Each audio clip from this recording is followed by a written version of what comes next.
जननीं शारदां देवीं रामकृष्णं जगद्गुरुं पादपद्मे तयो श्रित्वा प्रणमामि मुहुर्मुहुः।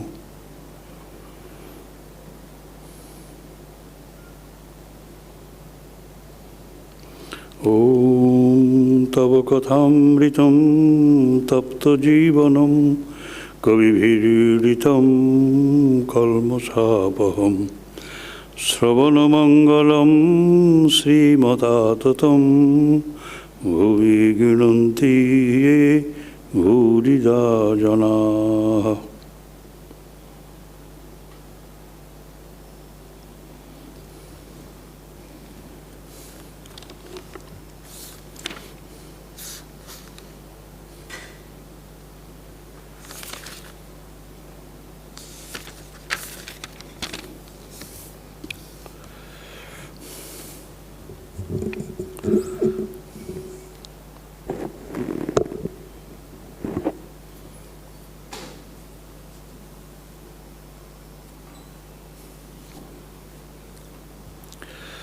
আমরা গত মাসের 28 তারিখে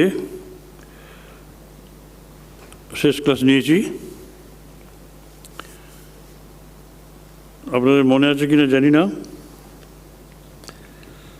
তা আমরা শেষ করেছিলাম যে শ্রীরামকৃষ্ণ শুনলেন যে রামচন্দ্র সাহেব বাড়িতে মাঝে মাঝে নিজে রেঁধে খান।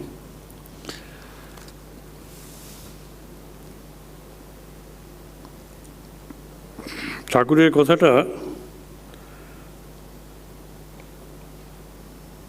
শুনে মণি বলেছিলেন, মণিকে বলেছে, ঠাকুর বললেন, এটা স্টেটমেন্ট যে রাম তো মাঝে মাঝে বাড়িতে রেঁধে খান, তো তুমি, মানে মাস্টারমশাইকে বলছেন, তুমিও কি রেঁধে খাও? আগে না। তো ঠাকুর হ্যাঁ কি ভালো কি মন্দ কিছু না বলে শুধু বলেছিলেন, দেখো না, একটু গাওয়া ঘি দিয়ে খাবে, বেশ শরীর মন শুদ্ধ বোধ হবে।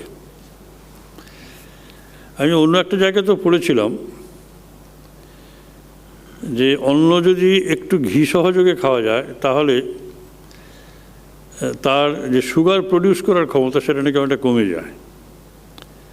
বলে আমরা অন্ন খাই ছন্নছাড়াদের মতো, একটুখানি ঘি, হয়তো ঘিয়ের ব্যবহার অনেকের খাবারের তালিকাতে কম বা নাই বললেই চলে, কিন্তু তবু ঠাকুরও বলছেন এখানে অল্প একটু গাওয়া ঘি নিয়ে খাবে প্রথম ভাতে, এবং ভাত এঁটো করার আগে। যদি এটা হয়ে যায়, যদি ঘিটা না আসে, তখন বলতে হবে, তাহলে চেয়ে নিতে হবে, তাহলে দাও ঘিটা নিয়ে এসো, দাও। তা নইলে প্রথমেই ঘি নিয়ে ভাত খাওয়া শুরু করতে হয়, ওতে শরীর মন খুব শুদ্ধ বোধ হবে। আর ঘি তো পাবক, পবিত্র করে, সেই জন্যই ঘি অগ্নিতে দিয়ে হোম করা হয়।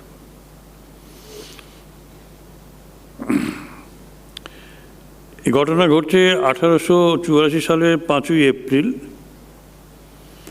রামের ঘরকন্যার কথা হইতেছে।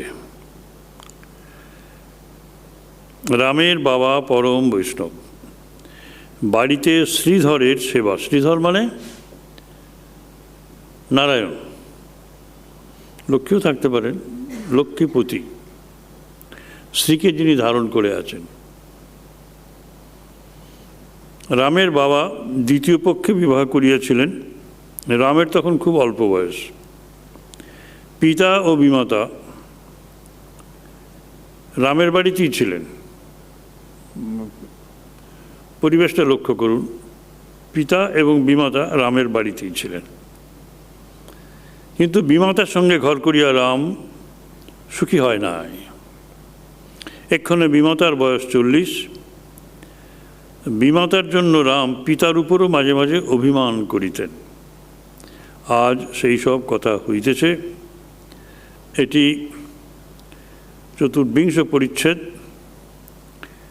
এবং এই পরিচ্ছেদের শিরোনামটি আছে পিতা ধর্ম, পিতা স্বর্গ, পিতা হি পরমং তপ, পরমং তপ।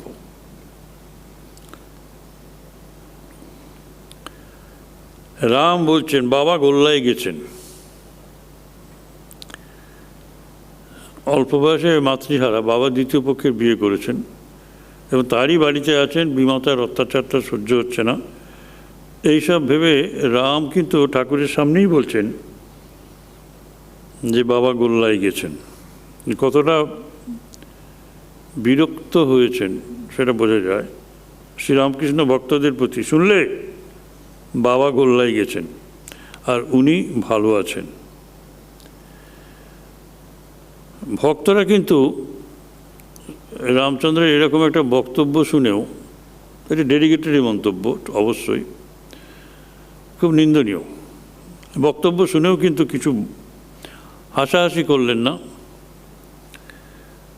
আর ঠাকুরের এই কথা শুনেও তারা কিন্তু চুপচাপই ছিলেন। মানে সকলেরই কিছু না কিছু প্রবলেম ছিল এবং শ্রীরামকৃষ্ণ সেই প্রসঙ্গটি উত্থাপন করছেন। উনি ভালো আছেন, বাবা গোল্লায় গেছেন আর উনি ভালো আছেন। মাস্টারমশাইয়ের নাম দিয়েছেন শিরোনাম পরিচ্ছেদের, পিতা ধর্ম, পিতা স্বর্গ, পিতা হি পরম। দেখুন উনি ভালো আছেন। সঙ্গে সঙ্গে রাম কিন্তু ধরে নিয়েছেন তিনি বাড়িতে এলেই অশান্তি, একটা না একটা গণ্ডগোল হবেই আর আমাদের সংসার ভেঙে যায়। তাই আমি বলি তিনি বাপের বাড়ি গিয়ে থাকুন না কেন। এই রকম অবস্থাতে পরিবারের যিনি তখন কর্তা, রামই কর্তা, তিনি কি করতে পারেন? তিনি ভেবে নিয়েছেন যে বিমাতা বাপের বাড়িতে গিয়ে থাকুন।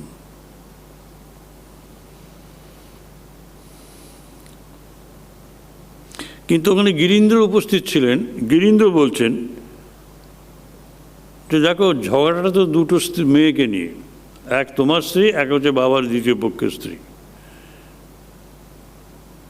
তুমি বলছো তোমার সাজেশন হচ্ছে বিমাতা তার বাপের বাড়িতে গিয়ে থাকলেই পারেন। আর গিরীন্দ্র বলছেন তোমার স্ত্রীকেও এরকম বাপের বাড়িতে রাখো না। তুমি এদিকটা দেখছো কেন? ওদিকটা, এদিক তোমারটা দেখছো, ওদিকটা দেখছো না কেন?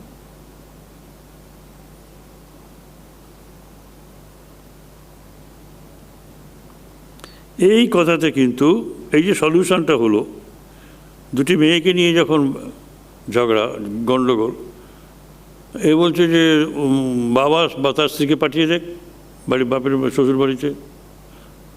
তখন একে বলছে তোমার স্ত্রীকে শ্বশুর বাড়িতে পাঠিয়ে দাও। এই স্ত্রী শ্বশুর বাড়ি হচ্ছে কেশব সেনের বোন ছিলেন, উনি জাততো বোন ছিলেন, এরকম খুঁড়তো জাততো বোন, মাস্টারমশাইয়ের স্ত্রী। এইবার শ্রীরামকৃষ্ণ সহস্যে এইখান থেকে একটা সলিউশন আসবে, এটি একটা আশ্চর্য ব্যাপার। দেখুন ভাঙা ঘর জোড়া দেওয়ার কি ওস্তাদ, কত বড় ওস্তাদ তিনি। শ্রীরামকৃষ্ণ বলছেন এ কি হাঁড়ি কলসিকা? হাঁড়ি এক জায়গায় রইল আর সরা আর এক জায়গায়, শিব একদিকে, শক্তি আর একদিকে। এটা কিন্তু একটা গভীর তত্ত্বের ব্যাপার। এবং এই যে সমাধান, এটা সব শিক্ষিত মানুষ। শিক্ষিত মানুষ কি সমাধানের মধ্যে দিয়ে যাচ্ছেন দেখুন, যন্ত্রণায় বিদ্ধ হচ্ছেন, কিন্তু এইরকম একটা সমাধান মাথার উপরে থাকলে, এইরকম একটা সমাধান মাথার উপরে থাকলে তাকে তো শান্তি পেতে দেবে না, অশান্তই করে তুলবে। ঠাকুর বলছেন এ কি হাঁড়ি কলসিকা? হাঁড়ি এক জায়গায় রইল, সরা আর এক জায়গায়, শিব একদিকে। কিন্তু এখন স্পিরিচুয়াল সলিউশন, শিব একদিকে, শক্তি আর একদিকে।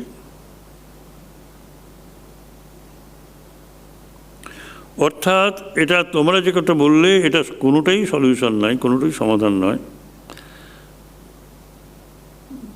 তোমার পিতা তার স্ত্রীকে ছেড়ে কেন থাকবেন? পুরুষ আর প্রকৃতি, শিব আর শক্তি, হাঁড়ি আর কলসি, হাঁড়ি আর সরা, এটা এক জায়গায়, ওটা আরেক জায়গায় তো থাকে না। দে আর পেয়ার টুগেদার, তারা একসঙ্গে থাকে। কোথায় নিয়ে গেলেন? শিব শক্তি, পিতা শিব, মাতা শক্তি, স্বামী শিব, স্ত্রী শক্তি। এদিকে আলাদা রাখার, আলাদা করার প্রবণতা তোমাদের মধ্যে এসে গেছে নিজেদের সুখে থাকার ইচ্ছাতে। কিন্তু ঠাকুরের এই কথাটাকেও রাম খুব সহজভাবে নিতে পারেননি। তিনি বললেন, মশাই আমরা আনন্দে আছি, উনি এলেই সংসার ভাঙে। এরূপ স্থলে ব্যাস,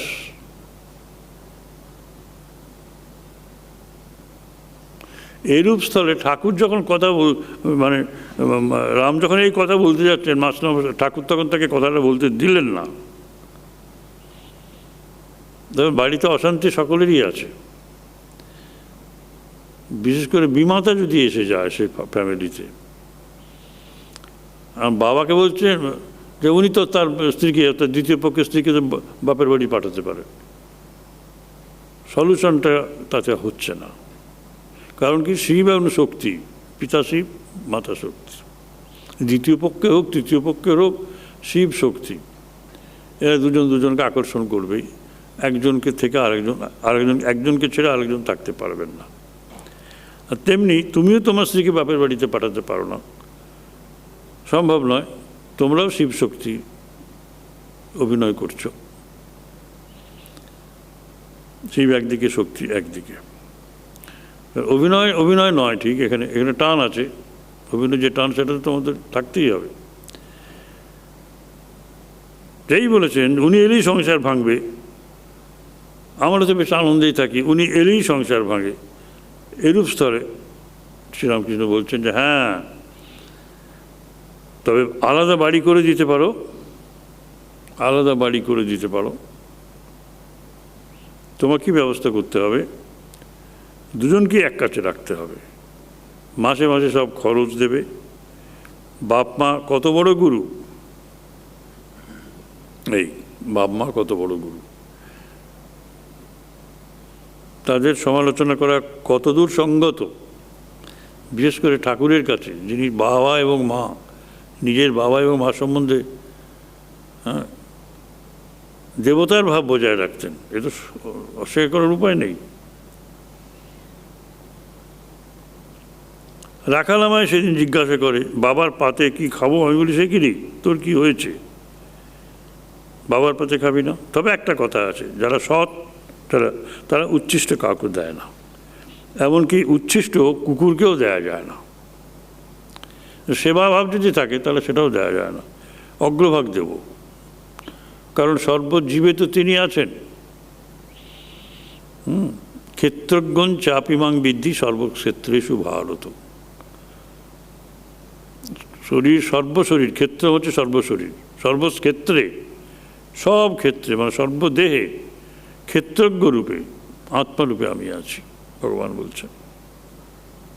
যেন কুকুরকে উচ্ছিষ্ট দেওয়া যাবে না।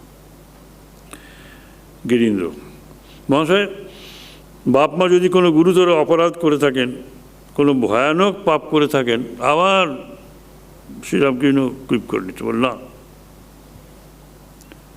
ওসব কথা নয়। তা হোক, মা দ্বিচারিণী হলেও ত্যাগ করবে না। অমুক বাবুদের গুরু পত্নীর চরিত্র নষ্ট হওয়াতে তারা বললে ওর ছেলেকে গুরু করব। আমি বললাম, সে কী গো, ওল ছেড়ে ওলের মুখী নেবে? নষ্ট হলো তো কি, তুমি তো তাকে ইষ্ট বলে জানো। যদ্যপি আমার গুরু সুড়ি বাড়ি যায়, তথাপি আমার গুরু নিত্যানন্দ রায়। এই গুরু ভক্তি এখানে বলে গেলেন।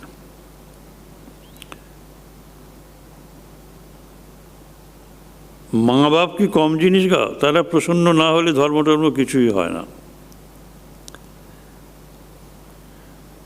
ছেলে মেয়েরা কি বাবা মায়ের বাইরে লাফ দিয়ে যেতে পারে? একটা কার্য, ছেলেরা কার্য, ছেলে মেয়ে কার্য, বাবা হচ্ছে কারণ। তো কারণের সমস্ত গুণ তো কার্যের মধ্যেই থাকবে। সুতরাং ছেলে যদি খুব ভালো হয় তাহলে বাবা ভালো নিশ্চয়। আমার কাছে তো আমরা ফলে না।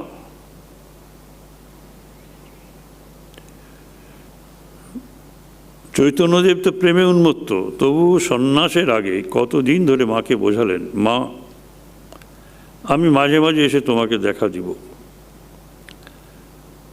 মাস্টারের প্রতি তিরস্কার করিতে করিতে, মাস্টারের তো এই অবস্থা। আর তোমায় বলি, বাপ মা মানুষ করলে এখন কত ছেলেপুলেও হলো, আর তুমি বউ নিয়ে অনেক খারাপ কথা বলেছেন, তুমি বউ নিয়ে বেরিয়ে পড়লে, বাপ মাকে ফাঁকি দিয়ে ছেলে বউ নিয়ে বাউল বৈষ্ণবী সেজে বেরোয়। তোমার বাপের অভাব নাই বলে, তা নাহলে আমি বলতুম ধিক। এই হাসছিলেন সবাই, এখানে একেবারে সবাইকে চুপ করিয়ে দিলেন। মাস্টারমশাইকে এত ভালোবাসেন। ওই যে ঠাকুর যে নির্দেশটা দিয়েছেন সেটা খেয়াল করুন। ঠাকুর বলেছেন যে তুমি বাবা এবং মায়ের জন্য বাড়ি করে দাও, তাদের খাওয়া দাওয়ার ব্যবস্থা করো। সেখানে তা না করে উনি নিজে চলে এসেছেন ভালো বাড়িতে, বাবা মাকে রেখে দিয়ে। সেটা দিয়ে ওনার লেগেছে। তুমি নিজে বেরিয়ে এলে ছেলে বউ নিয়ে, বাপ মাকে ফাঁকি দিলে, তবে তোমার বাপের অভাব নেই। তাহলে আমি বলতাম ঠিক। আর বৃদ্ধ বয়সে সকলেই তো ছেলেদের সেবা চায়। আর মাস্টারমশাই যে এইরকম মাস্টারমশাই হয়েছে, তার বাবার ভূমিকা তো কম নয়। তার বাবা সেরকম না হলে মাস্টারমশাই এরকম হবেন কেন? ঠাকুর তার বাবার জন্য গর্ববোধ করতেন। যাই হোক, তা এখন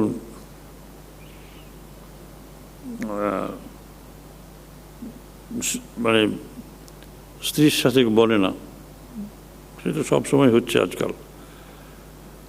কিন্তু এটি আধুনিক সমস্যা, সেটি ঠাকুরের সুন্দর সুন্দর ব্যবস্থা রাখছে। এখন আমাদের এই অবস্থা, আমরা এখন আমাদের সব ছাত্রদের বাবা মায়ের এই সব নানা রকম প্রবলেম, এই এক্স্যাক্ট এই প্রবলেমগুলি আমাদের কাছে এসে জুটছে। কান্নাকাটি করেন তারা। আমি তখন হয়তো আমাদের এই গেস্ট হাউসে কিছুদিন রাখি, রেখে বলি আমরা একটা জায়গা খুঁজে দিচ্ছি, দেখুন। ছেলে মেয়ে বিদেশে থাকে, কেউ কেউ ভারতবর্ষের অন্য প্রান্তে থাকে, কিন্তু কেউ বাবা মার দায়িত্ব নেবে না। দেখুন এ কি দুঃখের ব্যাপার। তা ঠাকুর সেই জন্য বলছেন যে কতগুলো ঋণ আছে, দেব ঋণ, ঋষি ঋণ, মাতৃঋণ, পিতৃঋণ, স্ত্রী ঋণ। স্ত্রী এত সঙ্গ দিয়েছে, এত সুখ শান্তি দিয়েছে, সে স্ত্রীকে তুমি দেখবে না? যে স্ত্রীর প্রতি এত দুর্ব্যবহার কেনই বা হবে?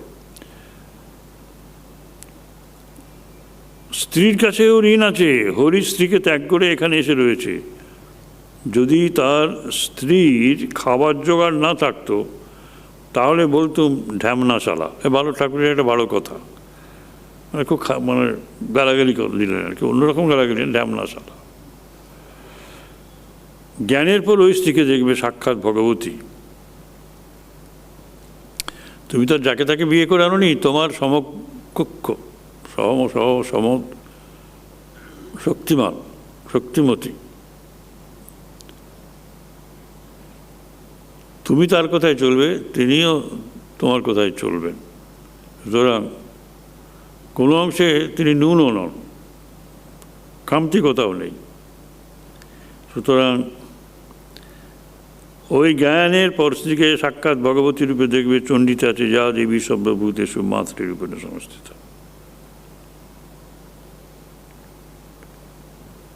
এই যে পারিবারিক সমস্যাগুলোকে সমাধান করে আমাদের মনটাকে কোথায় তুলে দিলেন ঠাকুর, এটাই তো দেখার।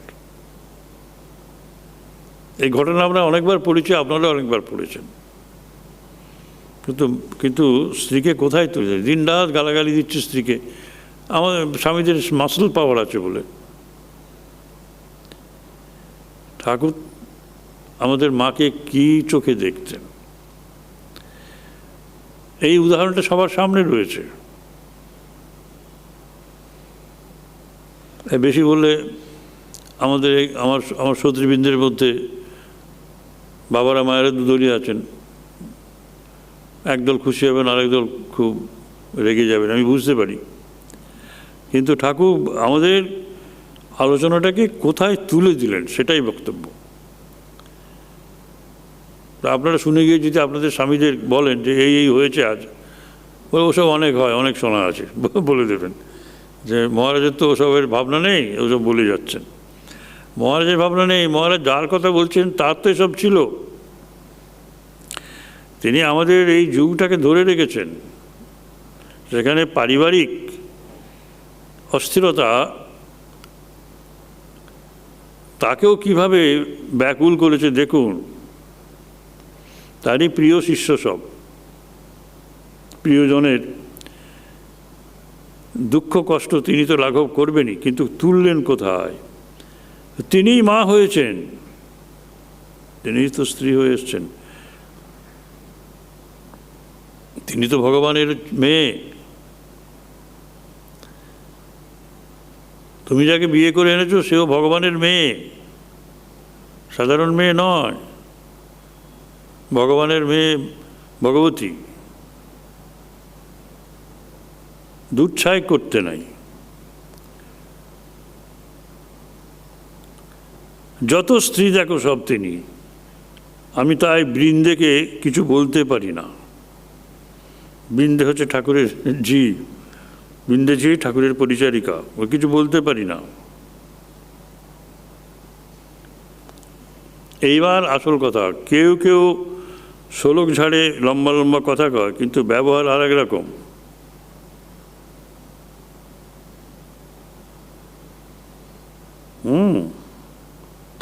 এই যে ইংরেজাতে কৃষ্ণকিশোর ছিলেন, কৃষ্ণকিশোর ঠাকুরের খুব ভক্ত। তার একটি ছেলে ছিল, তার নাম হচ্ছে রামপ্রসন্ন। সেই রামপ্রসন্ন ওই যে এইখানে একটা হর্য গিয়েছিল না, বলেছিলাম এর আগে, একটা হর্য গিয়েছে কিছুদিন ধরে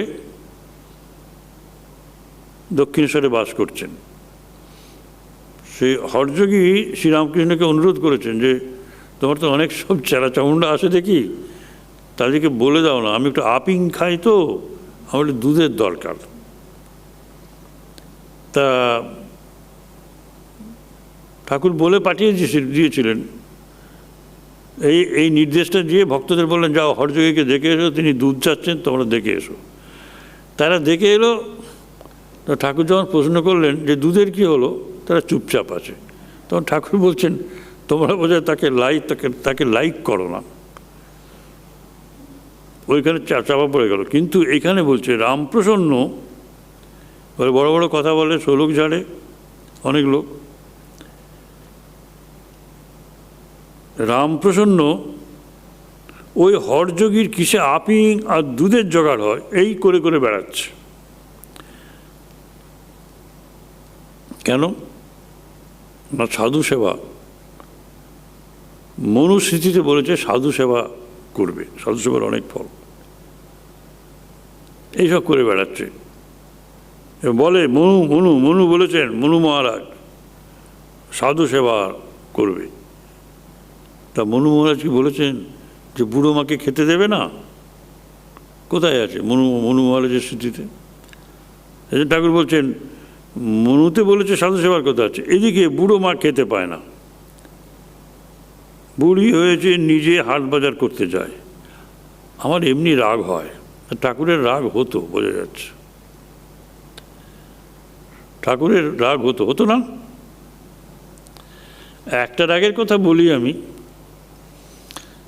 সেটা আমাদের হয়তো আনন্দ হবে। সে ওইখানে একজন সাধু এসেছিলেন, ঠাকুর তাকে দিলেন মায়ের প্রসাদ দিলেন, মা ভবতারিণীর প্রসাদ দিলেন, জিলিপি আর একটা মিষ্টি একটা দিলেন ঠোঙায় করে। সে দেখলো যে এসব ফুল টুল আছে, ও প্রসাদ, মানে বেদান্তি সাধু, ছুঁড়ে ফেলে দিলেন। তো ঠাকুর ঘরে এসে, ঠাকুরের মেজাজ খুব বিগড়ে গেল। ঠাকুর ঘরে এসে বলছেন দেখো ঘটনাটা বলছেন যে দেখো আমি ওকে দিলাম, ফেলে দিল। আমার এমনি মনে হয় ওকে যদি কেউ আগা পাঁচতলা পেটায়, চাবুক মারে, কেউ যদি পা থেকে মাথা পর্যন্ত ওকে চাবুক মেরে শুইয়ে দেয়, ঠাকুরের এরকম একটা ইচ্ছে হলো যে আমি প্রসাদ দিলাম, প্রসাদ থেকে বলে ও প্রসাদ খাবে না, সে ফেলে দিল। আরে ফুড হিসেবেও খাও, প্রসাদ যেহেতু প্রসাদ অতএব খাবে না, ফুড হলে খাবে, কিন্তু প্রসাদ ফুড নয়, তাদের কাছে আরও খারাপ। বলছে তার পরের দিনই দেখি যে ওই মালিরা, রানী রাসমণির বাগানের মালিরা, তাদের কাছে কী বলেছে আর কি বোধ হয়, তাদের পছন্দ হয়নি ফুল টুল কিছু গাছপাত সম্বন্ধে, কিছু হয়তো গাছ ছিঁড়ে ফিরেও দিতে পারে, তুলেও দিতে পারে। ঠাকুর যেমনটি ভেবেছিলেন সেইভাবে তারা তাকে বেদম পিটিয়েছেন, পিটিয়ে ফেলে রেখেছে। ঠাকুর এটা বলে শুনলেন, তখন আমার খুব আনন্দ হলো। সুতরাং ঠাকুরের রাগ হয়, এইরকম জিনিস হলে রাগ হয়। তো যে বুড়ো মা খেতে পায় না, সে সাধু সেবা করে বেড়াচ্ছে, কেন মনু বলেছে। এও একটা দারুণ জিনিস, কিন্তু এটা দারুণ জিনিস। কিন্তু এই যে শ্রীরামকৃষ্ণদেবের যে অবস্থা হয়েছিল, শ্রীরামকৃষ্ণদেবের ছেলে তার মাকে বাবাকে, তারা যদি বেঁচে থাকতেন সবাই, ওনার যখন উন্মাদ অবস্থা, তখন কি করে দেখবেন তিনি? সেজন্য বলছেন, তবে একটা কথা আছে, আমি তো মনে পড়ছে নিজের কথাটা, আমি তো অনেক কিছু করতে পারিনি। যদি প্রেমোন্মাদ হয় তাহলে কে বাপ, কে মা, কে স্ত্রী? ঈশ্বরকে এত ভালোবাসা যে পাগলের মতো হয়ে গেছে, তার কিছুই কর্তব্য নয়, সব ঋণ থেকে মুক্ত। প্রেমোন্মাদ কীরকম? সে অবস্থা হলে জগৎ ভুল হয়ে যায়। নিজের দেহ যে এত প্রিয় জিনিস, তাও ভুল হয়ে যায়। চৈতন্যদেবের হয়েছিল, মানে ওনারও হয়েছিল, সাগরে ঝাঁপ দিয়ে পড়লেন, সাগর বলে বোধ নাই। মাটিতে বারবার আচার খেয়ে পড়ছেন, ক্ষুধা নাই, তৃষ্ণা নাই, নিদ্রা নাই, শরীর বোধই নাই।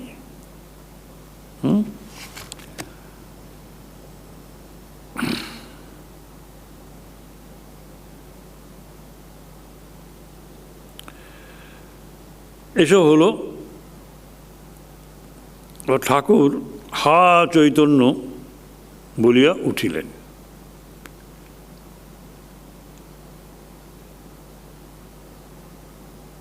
এইসব কথা বলার পর তিনি হা চৈতন্য বলে উঠলেন। যেমন আমরা বলি হে রাম, জয় ঠাকুর, মাঝে মাঝে মা, জয় মা। এসব কী কথা হলো? হা চৈতন্য বলিয়া উঠিলেন, মানে হি স্পোক আউট, তিনি এইসব বললেন। চৈতন্য কিনা অখণ্ড চৈতন্য। বৈষ্ণবচরণ বলতো গৌরাঙ্গ এই অখণ্ড চৈতন্যের একটি ফুট। প্রসঙ্গটা পাল্টে দিচ্ছেন চৈতন্য বলে। আমাদের স্বরূপ তো চৈতন্য, আমাদের স্বরূপের কথা বলে এসব কী হলো, একটু শুদ্ধ হয়ে গেল, জীব বা শুদ্ধ হলো আরও। হা চৈতন্য, হা ভগবান আমরা বলি না। শ্রীরামকৃষ্ণ, তোমার কি এখন ইচ্ছা তীর্থে যাওয়া? বুড়ো গোপাল তীর্থ যাবেন, অদ্বৈতানন্দজি পরবর্তীকালে। আগে একটু ঘুরে ঘাড়ে আসি। রাম তখন বুড়ো গোপালের প্রতি ইনি বলেন, মানে ঠাকুর বলেন, বহুদকের পর কুটিচক। যে সাধু অনেক তীর্থ ভ্রমণ করে তার নাম বহুদক। যার ভ্রমণ করার স্বাদ মিটে গেছে আর এক জায়গায় স্থির হয়ে আসন করে বসে আছেন তাকে বলে কুটিচক। বহুদক আর কুটিচক। আরও একটা কথা ইনি বলেন, একটা পাখি জাহাজের মাস্তুলের উপর বসেছিল। জাহাজ গঙ্গা থেকে কখন কালাপানিতে পড়েছে তার হুঁশ নাই। যখন হুঁশ হলো তখন ডাঙা কোন দিকে জানবার জন্য উত্তর দিকে উড়ে গেল। সেদিকেও কুল নাই, কিনারা নাই। হাঁপাতে হাঁপাতে ফিরে এলো। আবার একটু জিরিয়ে এইভাবে পূর্ব দিক পশ্চিম দিকে গেল। যখন দেখলে কোনো দিকে কুল কিনারা নাই, তখন মাস্তুলের উপর বসে চুপ করে রইল। শ্রীরামকৃষ্ণ বুড়ো গোপাল এবং ভক্তদের প্রতি, যতক্ষণ বোধ যে ঈশ্বর সেথা সেথা, ততক্ষণ অজ্ঞান। যখন হেতা হেতা, তখনই জ্ঞান। হেতা হেতা মানে ভেতরে, ওই যে বললাম যে তিনি সমস্ত জীবের ভেতর ক্ষেত্রজ্ঞ রূপে আছেন।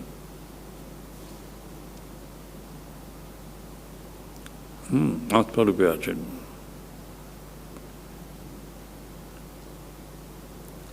বাইরে যাবে, ঘুরতে বেড়াতে যাবে, এইসব সম্বন্ধে ঠাকুরের অভিমত আমরা জানলাম। আরও সহজভাবে বলার জন্য বলছেন, একজন তামাক খাবে, সে প্রতিবেশীর বাড়ির টিকে ধরাতে গেছে। রাত অনেক হয়েছে, তারা ঘুমিয়ে পড়েছিল। অনেকক্ষণ ধরে ঠেলাঠেলি করবার পর একজন দৌড় খুলতে নেমে এলো। লোকটির সঙ্গে দেখা হলে জিজ্ঞাসা করলে, কী গো, কী মনে করে? সে বলল, আর কি মনে করে, তামাকের নেশা আছে জানো তো, টিকে ধরাবো বলে। তখন সে লোকটা বললে, বাহ, তুমি তো বেচলো, এত কষ্ট করে আসা আর দৌড় ঠেলাঠেলি, তোমার হাতে যে লণ্ঠন রয়েছে। সকলের হাস্য।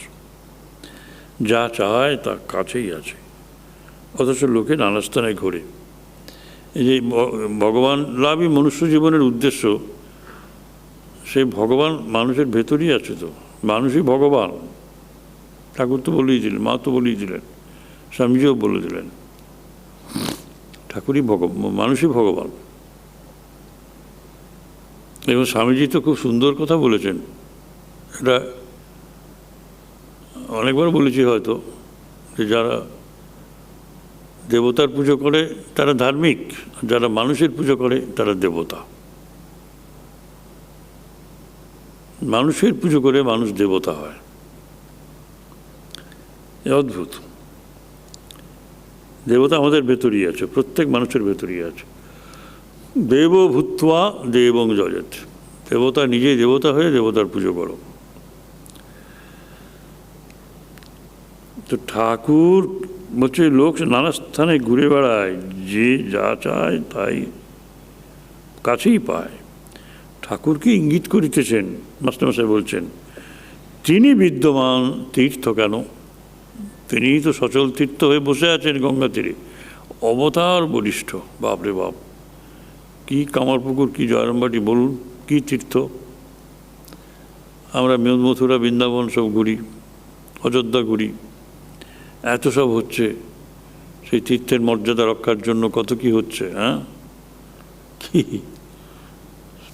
হিন্দু সুপ্রিমেজম, হ্যাঁ, বাপরে বাপ। অথচ এই তীর্থ কাছে, দক্ষিণেশ্বর তীর্থ। রাম মহাশয়, এখন এর মানে বুঝেছি। গুরু কেন কোনো কোনো শিষ্যকে বলেন চারধাম করে এসো। যখন একবার ঘুরে দেখে যে এখানেও যেমন সেখানেও, তখন আবার তেমনি গুরুর কাছে ফিরে আসে। এসব কেবল গুরুবাক্যে বিশ্বাসের জন্য। একটু থামিলে ঠাকুর রামের গুণ গাহিতেছেন। আহা, রামের কত গুণ, কত ভক্তদের সেবা আর প্রতিপালন। রামের প্রতি অধর বলছিল, তুমি নাকি তার খুব খাতির করেছো। এই সেই অধর, ডেপুটি অধর, বঙ্কিমের বন্ধু, একেবারে শ্রীরামকৃষ্ণময় হয়ে গিয়েছিলেন। আগে বলেছি, অনেক আগে, যে তিনি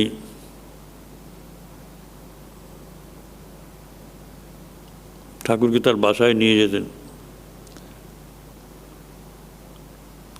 ভগবতভাবে এমন বিভোর হতেন যে আর ডেপুটির কাজকর্ম করতে পারতেন না সেভাবে। তার প্রতিদিনের রুটিন ছিল অফিসে যাওয়া, অফিস থেকে ফিরে এসেই কিছু জলখাবার খেয়ে, কখনো শেয়ারের গাড়িতে, কখনো নিজে গাড়ি ভাড়া করে ঠাকুরের কাছে যেতেন। সন্ধে হয়ে যেত, ঠাকুরের ঘরে, ওই ঘরটিতে একটা কোণে মাদুর পাতা থাকতো, সেই মাদুরটা ঠাকুর বিছিয়ে রেখে দিতেন, উনি এসে ঘুমোতেন, না এসেই প্রণাম করতেন একটা সাষ্টাঙ্গ ঠাকুরকে, ঘুমোতেন, ঘুমিয়ে 10টার সময় উঠতেন, তুলে দিতে হতো, তাকে আবার একটা প্রণাম করে চলে যেতেন, এই তার কাজ। কথা শোনা হতো না, এত ক্লান্ত থাকতেন। ঠাকুরের যে এত কথা হচ্ছে, সবাই লোকে দেখতো ওকে, বলে অধর, ডেপুটি। ডেপুটি মানে কি বুঝতে পারছেন, সে যুগে ডেপুটি ম্যাজিস্ট্রেট, এই যুগের আইএস অফিসার সব ভয় সবগুলো, সেই ডেপুটি ম্যাজিস্ট্রেট সেই ঠাকুরের ওই ঘরে মাদুরে বসে গড়াগড়ি দিচ্ছেন। আর ঠাকুরও বলতেন ওকে তুলতে হবে না, ও শোনার দরকার নেই। তো ঘোড়ায় থেকে পড়ে গিয়ে মারা যান খুব অল্প বয়সে, ঠাকুরের বাড়িতে গিয়েছিলেন। বঙ্কিমচন্দ্র এরা সব এসেছিলেন পরীক্ষা করতে, আরও 9 জন ডেপুটি ম্যাজিস্ট্রেট, যে আমাদের বন্ধুটা গোল্লাই যাচ্ছে, এই মানুষটার পাল্লায় পড়ে পরীক্ষা করে দেখি চলো কীরকম মানুষ। তা সেখানে বঙ্কিম তো গালাগালি খেলেন, সব জানেন। সেই অধরের বাড়ি, সেই অধর নাকি অধরকে নাকি তুমি খুব খাতির করেছো। অধরের বাড়ি শোভাবাজারে, ঠাকুরের পরম ভক্ত। তার বাড়িতে চণ্ডীর গান হয়েছিল, ঠাকুর ভক্তরা অনেকেই উপস্থিত ছিলেন। অধরের কিন্তু রামকে নিমন্ত্রণ করিতে ভুল হইয়াছিল। রাম সিমলেই থাকে, খুব সম্ভবত মানে নরেন্দ্রনাথের দাদু সম্পর্ক হতো, দাদা বলতেন, কিন্তু কাছাকাছি বাড়ি, কিন্তু রামকে নিমন্ত্রণ করতে ভুলে গেছিলেন। রাম খুব অভিমানী, তিনি লোকের কাছে দুঃখ প্রকাশ করেছিলেন, সেজন্য অধর রামের বাড়িতে গিয়ে ক্ষমা চাইতে গিয়েছিল, দুঃখ প্রকাশ করতে গিয়েছিল। আর সেই জন্য রামও খুব খুশি হয়ে অধরের খুব খাতির করেছে। ভুল হয়ে গেছে তো। শ্রীরামকৃষ্ণ রাখালের দোষ ধরতে নাই, গলা টিপলে দুধ বেরোয়। হঠাৎ একটা কথা বলে ফেললেন, কেন?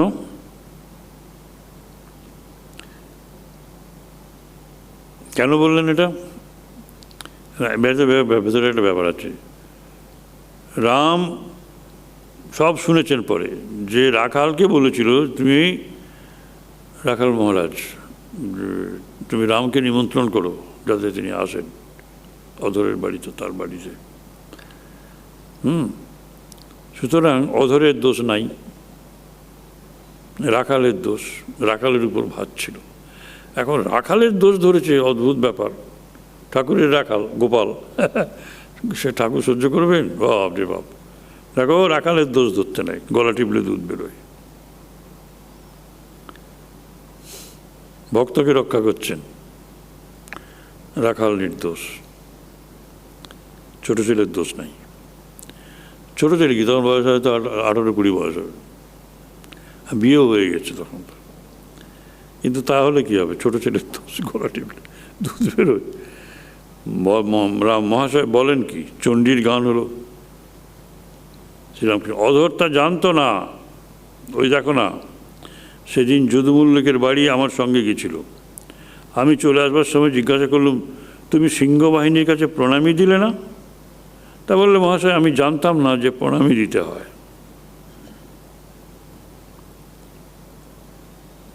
বলে, চণ্ডীর গান হলে যে সকলকে নিমন্ত্রণ করতে হয়, এভাবে এ করতে হয়, সেটা আমি জানি না।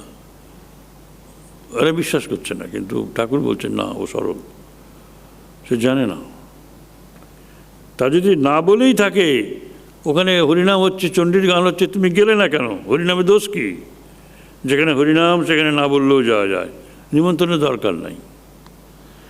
ঠাকুর রাখালেরও দোষ মোচন করে দিলেন, অধরেরও দোষ মোচন করে দিলেন। তুমি শুনেছো, শুনে অভিমান করে বসে আছো, ভক্তের আবার অভিমান কি? বাপরে বাপ, ঠাকুরের সব বিচারই আলাদা, ব্যাখ্যা অন্যরকম।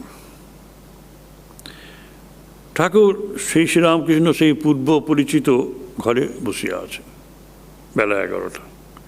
রাখাল মাস্টার প্রভৃতি ভক্তেরা সেই ঘরে উপস্থিত।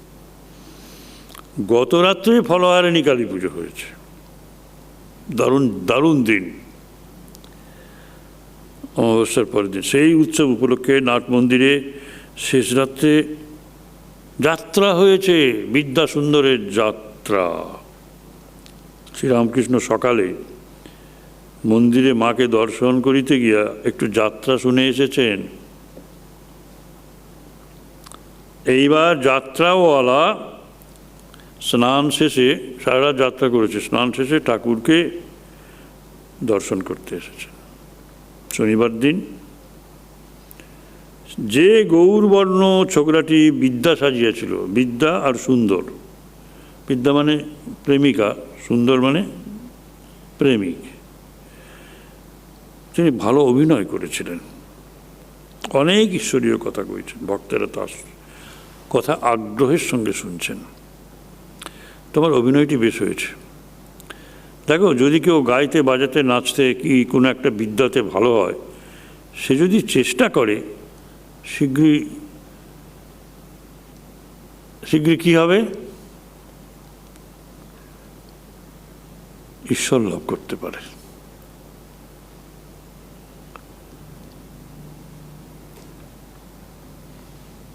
সুতরাং দেখো, গাইতে বাজাতে নাচতে নিলিন, তুমি দেখো কেউ যদি গাইতে পারে, বাজাতে পারে, নাচতে পারে,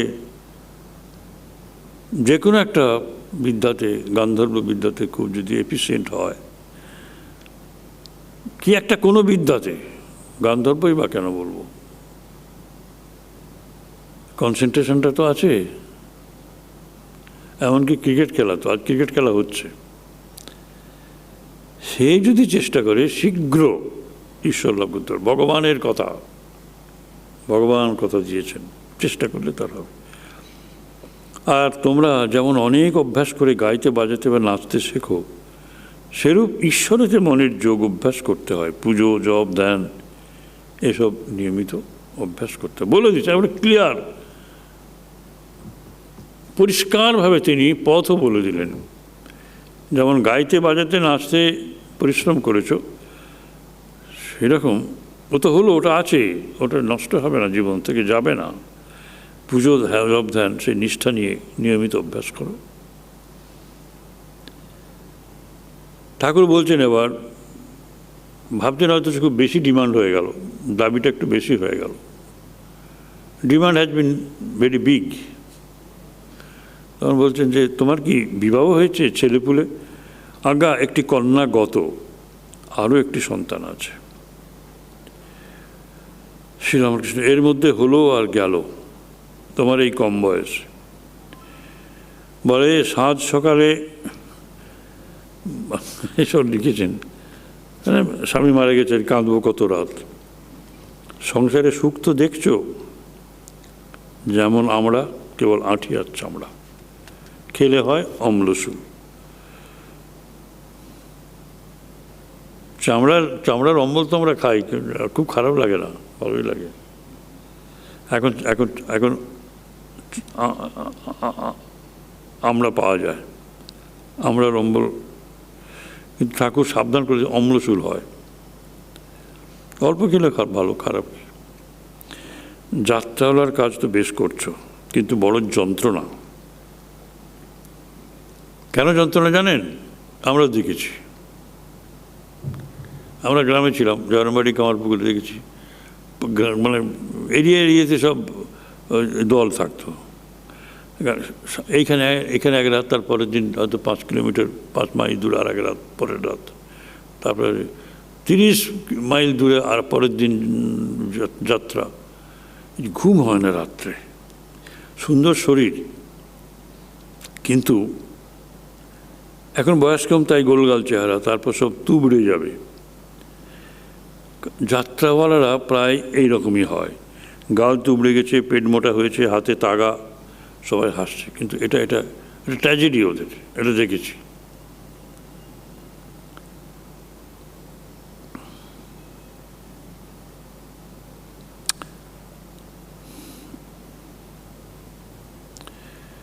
আমি কেন বিদ্যা সুন্দর শুনলাম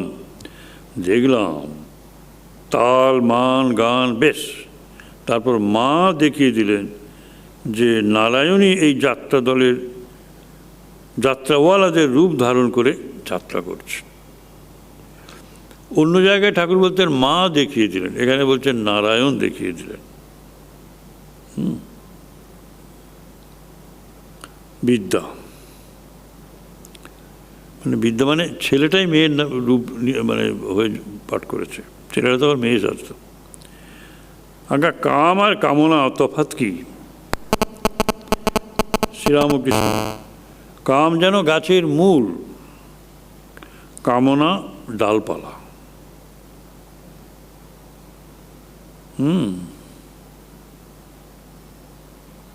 কাম আর কামনা,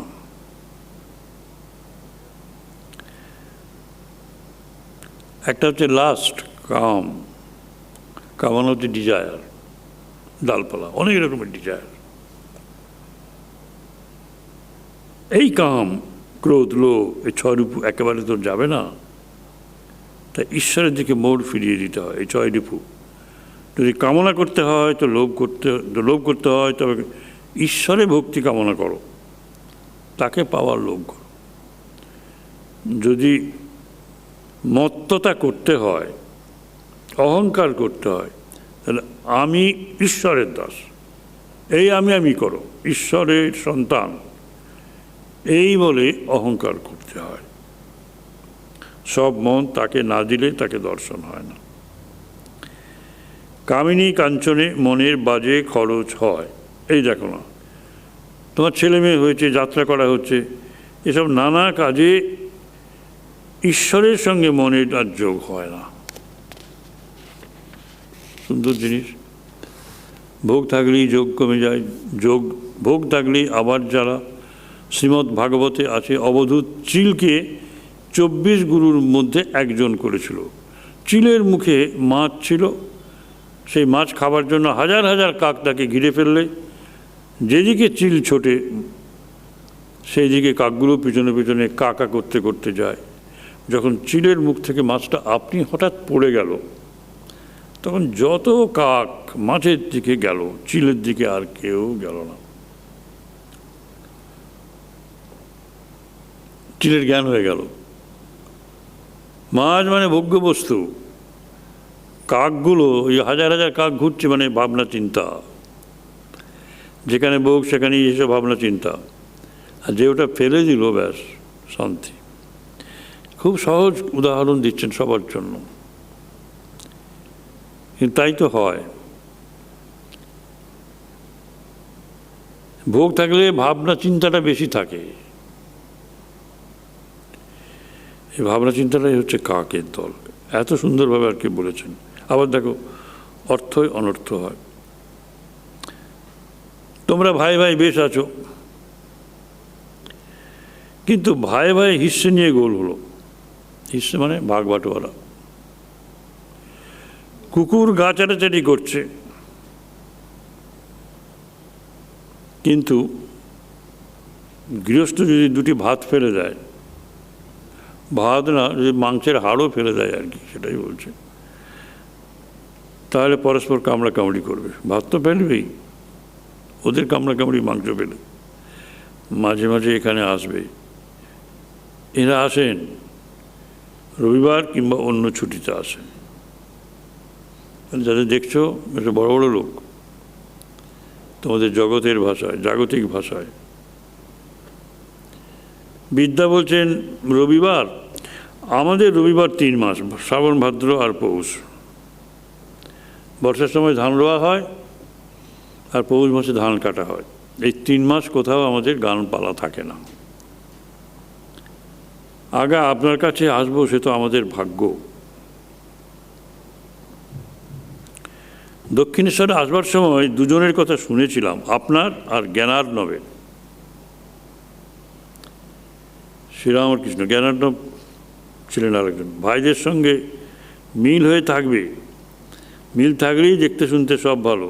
যাত্রাতে দেখো নাই 4 জন গান গাইছে, কিন্তু প্রত্যেকে যদি ভিন্ন সুর ধরে তাহলে তো যাত্রা ভেঙে যায়। মিল থাকবে। বিদ্যা, জালের নিচে বিদ্যা একটা সুন্দর উদাহরণ দিচ্ছেন। আমরা ভাবি এটা ঠাকুরের বক্তব্য, তা নয়। এই ঠাকুর শ্রীরামকৃষ্ণদেব এটা শুনছেন, এই বিদ্যা যে পাঠ করেছেন, যে ছেলেটি মেয়ের পাঠ করেছে তার কাছ থেকে। জালের নিচে অনেক পাখি পড়েছে, যদি একসঙ্গে চেষ্টা করে একদিকে জালটা নিয়ে যেতে পারে তাহলে রক্ষা হয়, সবাই জালটাকে নিয়ে উড়ে চলে যেতে পারে। কিন্তু নানা দিকে যদি নানা পাখি উড়বার চেষ্টা করে তাহলে আর জাল ওঠে না, জাল ওড়ে না। হ্যাঁ, যাত্রা তো দেখা যায় মাথায় কলসি রেখেছে অথচ নাচছে। শ্রীরামকৃষ্ণ সংসার করবে অথচ মাথার কলসি ঠিক রাখবে, ঈশ্বরের দিকে মন রাখবে। ঠাকুর বলছেন, আমি চাণকে পল্টনদের সিপাহীজিকে বলেছিলাম, চাণকে মনে হচ্ছে ব্যারাকপুর, ব্যারাকপুরকে চাণক বলে, চাণক, তোমরা সংসারের কাজ করবে কিন্তু কালরূপ মৃত্যুরূপ ঢেঁকি হাতে পড়বে, এটা হুঁশ রেখো। ওদেশে ছুতরের মেয়েরা, ছুতরদের মেয়েরা ঢেঁকি দিয়ে চিঁড়ে কাটে, চিঁড়ে কাটে মানে চিঁড়ে কোটে। আমরা এটা দেখেছি, ছোটোবেলায় আমরা দেখেছি অনেক। আমরা দাঁড়িয়ে থাকতাম যে আমাদের চিঁড়েটা কখন হবে, ওজন করে আমাদের দেবে, আমরা নিয়ে চলে আসবো। আমরা দাঁড়িয়ে থেকে চিঁড়ে কোটা নিয়ে আসতাম। একেবারে ঠাকুরের ঘরের যে ঘরে ওই মানে পূব দিকেতেই আমরা দেখেছি চিঁড়ে কুটতে। একজন পা দিয়ে ঢেঁকি টোপ দেয় আর একজন নেড়ে চেড়ে দেয়, সে হুঁশ রাখে যাতে ঢেঁকির মুসলটা হাতের উপর না পড়ে। এদিকে ছেলেকে মাছ দিচ্ছে, আর এক হাতে ভিজে ধান খোলায় ভেজে নিচ্ছে। সেই ভিজে ধান খোলায় ভেজে একটু গরম হয়ে গেলে, ফুটে গেলে পরে ফুটফুট করলে সেটিগুলোকে নিয়ে গড়ে দিচ্ছে, মানে গর্তে দিচ্ছে, ঢেঁকির গর্তে, আর মাঝে মাঝে উল্টে দিচ্ছে। অথচ খদ্দের সঙ্গে কথা বলছে, তোমার কাছে এত পাওনা বাকি, দিয়ে যাও। বলে কী করে এত কাজ করে একসাথে ওরা 6-7টা কাজ করে। ওটা ভাজছে, ওটা কখন নিয়ে দিচ্ছে, এখানে নাড়ছে, আবার হয়ে গেলে তুলে ফেলে দিচ্ছে,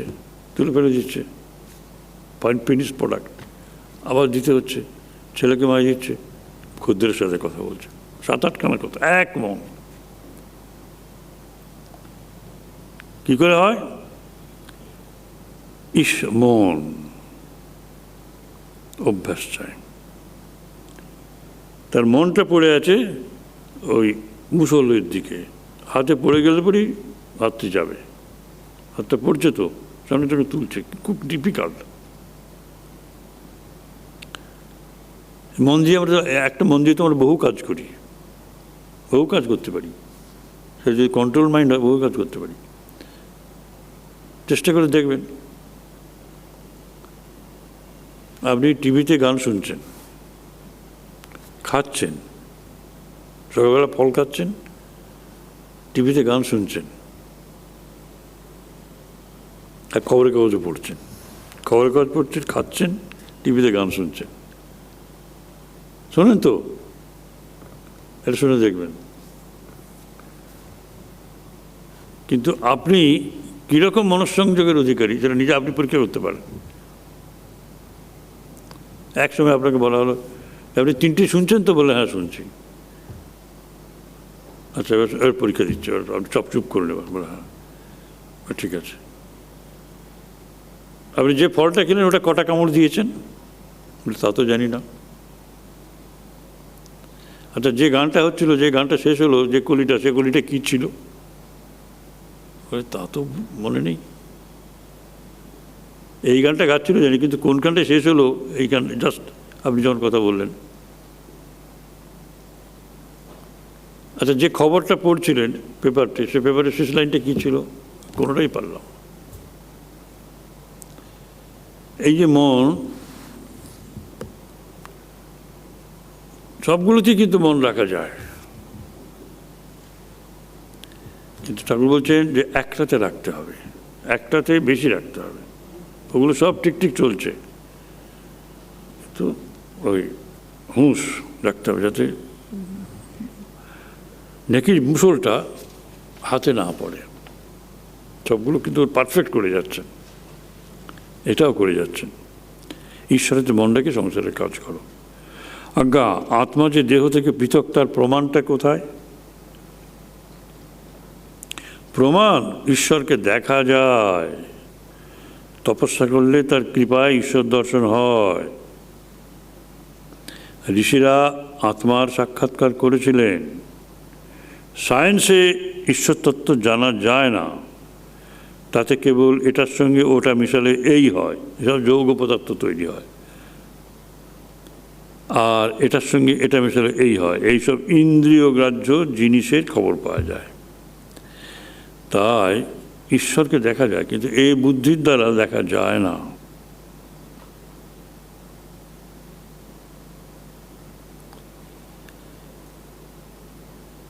মন দিয়েও দেখা যায়। রবীন্দ্রনাথের একটা গান আছে খুব বিখ্যাত, মন চেয়ে রয় মনে মনে। মন চেয়ে আছে, আরে মন চেয়ে থাকে, চোখ তো চেয়ে থাকে। রবীন্দ্রনাথ কিন্তু কারেকশন করেননি, মন চেয়ে রয়, ওটা অনেক উঁচু তত্ত্ব। এই সুবুদ্ধির তত্ত্ব চলে গেছে, মন চেয়ে রয় মনে মনে হেরে মাধুরী। অপূর্ব একটা সৌন্দর্য দেখেছে, মন সেখানে চেয়ে চেয়ে দেখছে, চোখ চেয়ে দেখছে না, মন চেয়েছে, মন চেয়ে রয় মনে মনে, মনে মনে মন চেয়ে রয়, অপূর্ব জিনিস।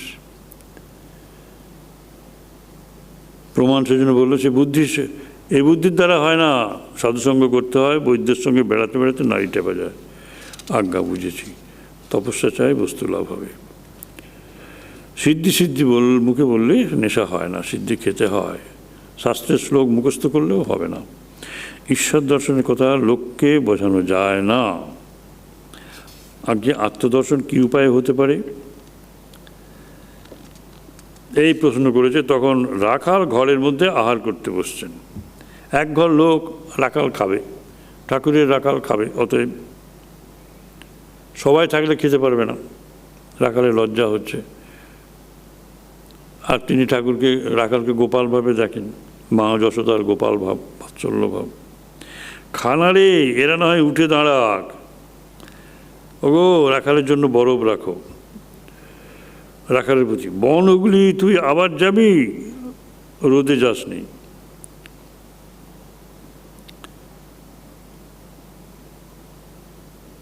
রাখাল আহার করিতে বসিলেন। ঠাকুর আর বিদ্যা অভিনেতা যাত্রাওয়ালা ছোকরাটির সঙ্গে কথা কহিতেছেন। তোমরা সকাল সকলে ঠাকুর বাড়িতে প্রসাদ পেলে না কেন, এখানে খেলেই তো হতো। আগে সবার মত তো সমান নয়, তাই আলাদা রান্না বাড়া হচ্ছে।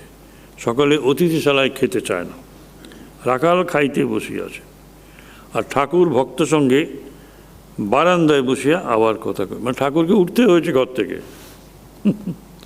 ঠাকুর সব ভক্তদের নিয়ে ঘর থেকে বারান্দায় চলে গেলেন, আর রাখাল, আমাদের রাখাল মহারাজ, তিনি খেতে শুরু করলেন। আত্মদর্শনের উপায় ব্যাকুলতা, কায় মনোবাক্যে তাকে পাওয়ার চেষ্টা।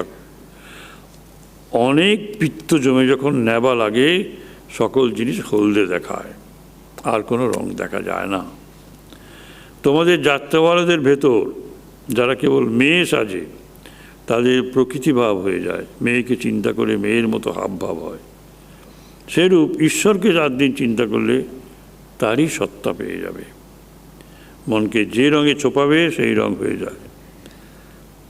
তবে একবার ধোপা বাড়ি দিতে হবে। হ্যাঁ, আগে চিত্তশুদ্ধি, তারপর মনকে যদি ঈশ্বর চিন্তাতে ফেলে রাখো তবে সেই রং হবে। আবার যদি সংসার করা, যাত্রাওয়ালার কাজ করা, এতে ফেলে রাখো, তাহলে সেই রকমই হবে। জয় মা, হরি ওম তৎস।